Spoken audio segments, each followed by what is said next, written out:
अहमद 7वीं कक्षा में पढ़ता था। उन्हें दाल सब्जी खाना बिल्कुल भी पसंद नहीं था।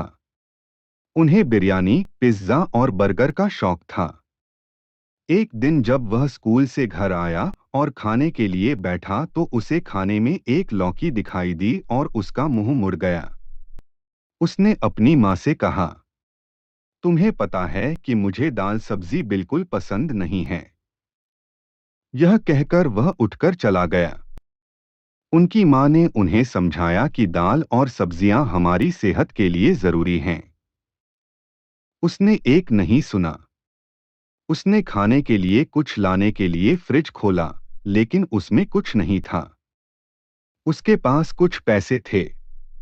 उसने एक बर्गर की दुकान से बर्गर लिया और घर आ गया। उसने देखा कि एक मकड़ी अपने बर्गर पर बैठी है। उसने वह बर्गर पक्षियों के लिए रख दिया।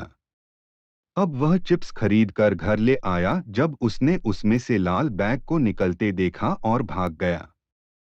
भूख के साथ साथ उनका गुस्सा भी बढ़ता जा रहा था। बिरयानी खरीदी तो उसमें से बाल निकल आए।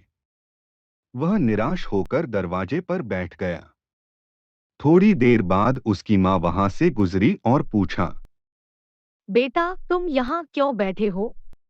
क्या आपको बहुत भूख लग रही है? उसने उदास होकर सिर झुका लिया और अम्मी को सारी बात बता दी। तुम रिस्क की बेअदबी करते हो। ये इसकी सजा है। बेटा, बहुत से लोगों को तो ये भी नहीं मिलता। इसलिए रिस्क की कदर करो, वरना खुदा न करे नवाले नवाले को तरस जाओगे। उसने उम्मी से पक्का वदा किया कि वो आइंदा अल्लाह के रिस्क की नाकदरी बिल्कुल नहीं करेगा। अब वह उसी टोरी को बड़े चाव से खा रहा था जिससे वह उठकर चला गया था।